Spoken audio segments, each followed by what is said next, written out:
কথায় আছে প্রশাসন আর না হয় সাংবাদিক একে অপরের ভাই। তবে সুযোগ পেলে বা টাকার গন্ধ পেলে তখন প্রশাসন চেষ্টা করে সাংবাদিককে ফাঁসিয়ে দেওয়ার জন্য।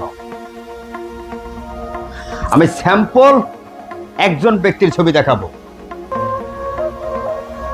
একজন কুখ্যাত অস্ত্র ব্যবসায়ী যার কোটি কোটি টাকা আছে,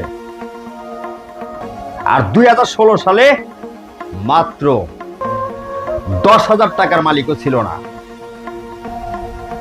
একজন প্রবাস ফেরত, অথচ এই ব্যক্তিকে নিয়েই একাধিকবার নিউজ করা হয়।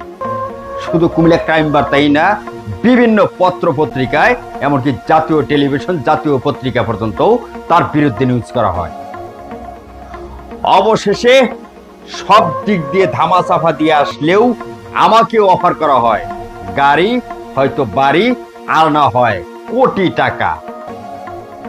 যখন কোনো দিক দিয়েই আমাকে কোনোভাবে তার পিছু থেকে সরাতে পারেনি, তখনই মামলার আশ্রয় নেয়। আর এই মামলার আশ্রয় নিয়ে কুমিল্লা কোর্টেই মামলা করেন। এমনকি এই মামলা প্রতিবেদন দেওয়ার জন্য কুমিল্লা ডিবিতে নির্দেশ দেওয়া হয়।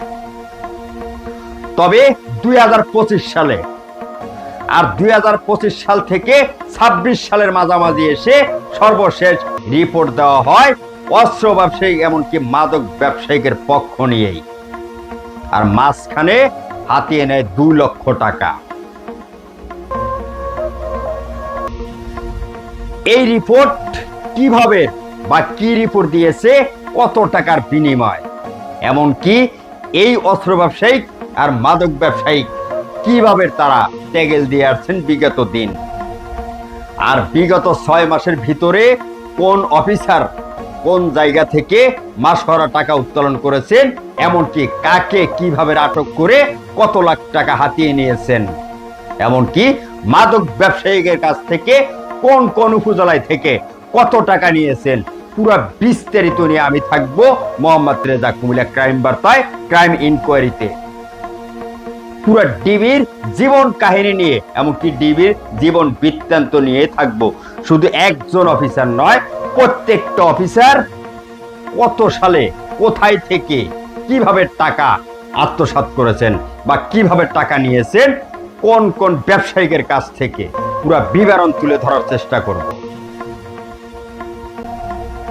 এ নিয়ে বিস্তারিত আমি তুলে ধরার চেষ্টা করব আগামী পর্বে। মোহাম্মদ রেজা আছি আপনাদের সাথে। ভালো থাকবেন, ভালো রাখবেন, দেখতে চোখ রাখুন কুমিল্লা ক্রাইম বার্তার পর্দায়। আসসালামু আলাইকুম।